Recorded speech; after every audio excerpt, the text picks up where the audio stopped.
So, I was gonna start getting to work on the whole total drama script, especially since that video is hella long overdue. It will have allowed me to relax a bit, hang out with some family, take a look at some shows I've wanted to watch for a while, maybe play that new Indiana Jones game that just came out, or maybe even saw off my fingers trying to perfect Crash Bandicoot 4. But just like my PC problems in November, if there's anything that's constant in life, it's death, taxes, and my plans being stabbed in the back like Aerith in Final Fantasy. I'm Chef Ramsay. This is Hell's Kitchen. I just had to see this. Sorry, family, that have been so desperate to see me. I'll see you next year. I have to play Hell's Kitchen on Roblox. Hell's Kitchen on Roblox is something I've been low-key curious about for a while. The show itself doesn't really seem like it'll lend itself well into a whole-ass Roblox game like how Outlaster made Survivor work, but I might as well try it out and talk about my experience with the game. Just a heads up, the reason as to why I'm called Head Chef is because I actually played a bit of the game already just to see what it's like, and not only does it turn out that you level up fairly quickly, but also the Roblox recording feature makes the footage look like how work feels.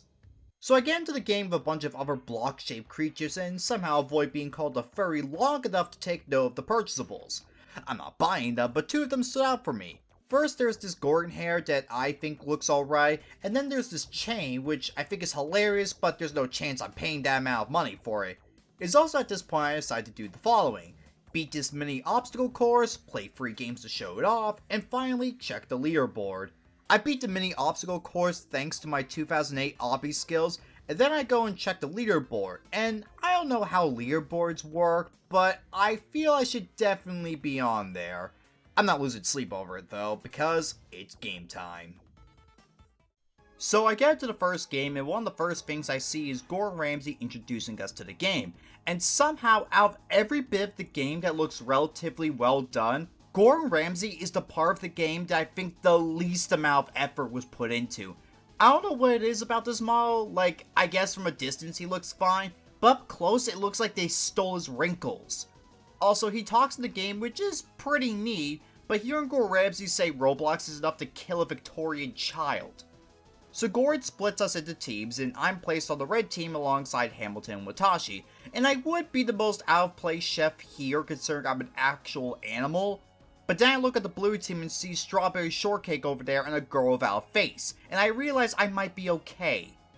Our first challenge starts where we have to all cook to a tartare. Oh wait, sorry, it's actually tear. Apparently the cooking game doesn't know how to spell tartare. This is actually the best time to talk about how the game works. There's three primary events, with the first one being pre-service. Pre-service just sees you having to cook a dish as accurately as possible, and you actually do make it from scratch.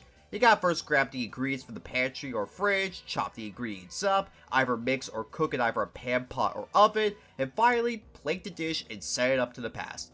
I'll admit, it's a pretty good way of getting the whole cooking for a challenge portion done, and after you finish, you can either get the coins on the table, talk to someone, or you can do what I do and head to the void. So I passed this part in about 37 seconds, which is pretty fast, and at the end of the challenge, I ended up with the highest score at 162, while Hamilton and Watashi end up with 150 and 137 respectively.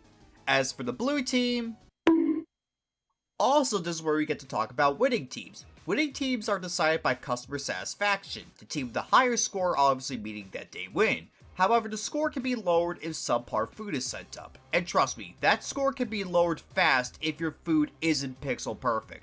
The team with the lowest score has to vote someone out, mainly between the two lowest scoring players. For my history, the chef who does score the lowest overall is usually sent home, but on occasion I have seen the chef who does do the worst leave before the losing team can be decided, and instead of them being available for the vote in like other games like Outlaster or that Big Brother game, it goes to the next lowest scoring player, which I do admit is pretty unfair. Anyway, Jackie, the only chef on the blue team that I can confidently say doesn't look like a sleep paralysis demon, is voted out. The next challenge we're given is to complete an obby. Now, I've watched a lot of Hell's Kitchen, but I can confidently say that Hell's Kitchen hasn't done something to this level before. Actually, now that I think of it, if Hell's Kitchen decides to add an obby next season, then I might actually shrivel up and die. mainly because that means there's a chance that Gordon Ramsay will advertise Roblox, and that has the potential to be the most cursed scene in this show's history. I complete the obby without much issue, and then we get to dinner service. This is essentially a longer version of pre-service, where you have to cook multiple dishes in order to boost up your score. It's also at this point where you're more likely to use the oven, pan, or pot. And this is primarily the part where I think players are likely to mess up. It's an extremely tight window between a perfect dish and a terrible dish. So what I tend to do is just wait by the pan or pot or oven until the timer goes off, and I immediately pull it out. Once more, my team wins with me having the highest score, and Strawberry Shortcake here is sent home, noticeably without any elimination ceremony, which is a shame that an important bit of the show isn't being incorporated, but it's more for aesthetic purposes than anything. However, this also results in a team imbalance, and I've switched over to the blue team. You may also realize that the iconic black jackets are missing, which I definitely think is a big shame because they could have easily been incorporated. The game could have just put everyone in the same kitchen, slap all of us with black jackets, and have the lowest two be up for elimination. The next challenge sees us having to make the tartare again. I get the highest score again, our team wins, and Watashi is sent home automatically because she has the lowest score, leaving Hamilton as the only chef in red. F and chat for my red team OG. Then it's revealed that one of us has the quote-unquote kitchen demon, so I'm glad to see the game has decided to incorporate that whole chefs sleeping with each other rumor. Anyway, we have to pass the demon on to someone else before the timer runs out, or XP will be lost. I'm able to pass the demon on to 9,000 and hide until the clock runs out. Dinner service once more happens, I have the highest score, and I'm pretty sure I'm the main reason as to why we didn't lose, because Hamilton and 9,000 end up being pretty damn close. In the end, Hamilton loses and automatically gets eliminated. Now I would say this is unfair, but I can tell you right now, it is genuinely possible to survive a 2v1 if you're just good enough or the other team is shit enough. Or you can use items.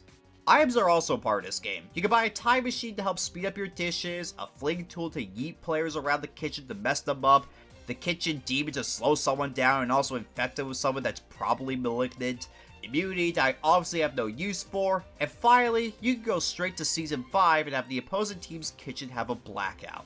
Out of all these items, only the blackout and the kitchen demon have any real effect from what I've used, and even then, I'm usually so focused on the cooking bar, I barely get time to see it in action, let alone use it. The final challenge sees us having to make the fucking tartare again. Yeah, I'm just gonna be honest, I know the game just came out, but man, there's so little in the way of challenges. There's 4 from what I've seen, but come on, I literally played the damn tartare challenge 3 times. Like, I know I promised that tartare video in July, but fuck man, mic issues have made things difficult. Oh, and would you believe me if I said that the tartare challenge, you know, the challenge we've done 3 times up to this point, is the finale? Now, you expected the game, that up to this point has emulated Hell's Kitchen fairly well with a few exceptions, would adapt that iconic door opening sequence, right? Nope, you stand on a podium and wait for Ramsay to announce it. I end up winning in the end with as much flair as a bathroom with skid marks all over the wall. I'm pretty sure it's because Ramsay's having a hard time imagining that Ratatouille is now real. Okay, so before I rank the game as a whole, I'm going to talk about my favorite game I've played, mainly because it actually felt like a challenge. I get in the game, do the intro, get put on the red team where I'm obviously the most out of place, realize the blue team has a goddamn skinwalker, realize I have to make the tank tame again, and breeze through it. At this point, my experience with these challenges have been grab, slice, mix, serve, void. Grab, slice, mix, serve, void. Grab, slice, mix, serve, void. It's like I'm stuck in a Groundhog Day loop. My team ends up winning, the skinwalker leaves, and someone called Roblox gets voted out. The next challenge is actually the 4th one I talked about, and it's where you have to find the lamb sauce, because my god, we can't have a Hell's Kitchen type game without lamb sauce reference. I look around, try to find it, get distracted when Squirrel gets stuck in the ceiling, and somehow no one finds it. We do service, and I'm not sure what the hell happened to my team, but we barely end up winning, and May ends up being sent home in spite of Mama having a far lower score. It's also at this point that my W key doesn't respond for some reason, so I'm forced to angle my camera and move from side to side in order to get places. Essentially, I'm Dave, but an opossum. I get switched over, do the fucking Jar Jar minigame again, and we actually lose this time somehow. And ultimately, Mama is sent home, leaving me really the only chef that is actually somewhat of a threat and lucky. We do the obstacle course, I pass with flying colors, and at dinner service the two of us absolutely massacre the blue team. Although I'm pretty sure a lot of that is thanks to Horace here, who, to no one's surprise, is sent home. We make this shitting tear for what seems to be the 5th time this video, and to my surprise, not only do Lucky and I manage to get a satisfaction rating of 100%, but the blue team get 94%, which is usually a winning score in some cases. Squirrel is ultimately the one sent home, which is a bit of a shame because I think she could have used that money to get hip replacement surgery.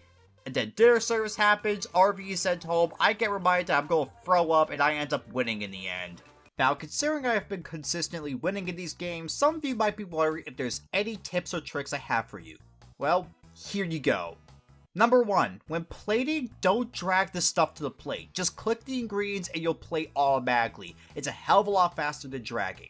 Number 2, if a dish requires an oven, pan, and pot, make sure they're all close to each other. If you're worried about timing, I say start with the pan and pot first since they cook quicker, and activate the oven second. You'll have pretty much perfect food that way. Number 3, you're able to run over the counters, and it's a quicker way to get to the other side if you have to chop something up. Number 4, during the kitchen demon game, if you're given the demon, first check yourself for any other diseases, and second, don't immediately tag someone. More often than not, the moment you tag them, they'll make a beeline towards you to give the demon back since you're the closest person there. Instead, follow them around until the last few seconds, and then give them the demon. You're always going to be faster than them, and there's a cooldown before the demon can be gotten rid of. Okay, final review time. On a scale of 1 to 10, I think this game is a 6. In spite of the problems I have in the game, like the repetition, Gordon's face looking like a squash, the winning reveal having the impact of a poo on the floor, I'd say the game is passable. The game looks accurate to the source material, the services are a good and creative way to have an obvious best and worst performing team, and when you're going against players who actually know what they're doing, it is pretty intense. It makes you feel like the competition has ramped up. Plus, I'm not going to be too harsh on the game since it just came out, and for what it is, it's not bad. I just hope there's some more stuff that's added in, like maybe a way to do challenges like the blind taste test or the taste it now make it challenge, more time for people to talk to each other, or maybe just more than 10 chefs per lobby so that servers can get really frantic. Hell, I'd love to see a 20-person lobby for absolute chaos to unfold. Anyway, that'll be it for me. If you like this video, feel free to like and subscribe, and I'll see you in the next video. EternalOpossum out.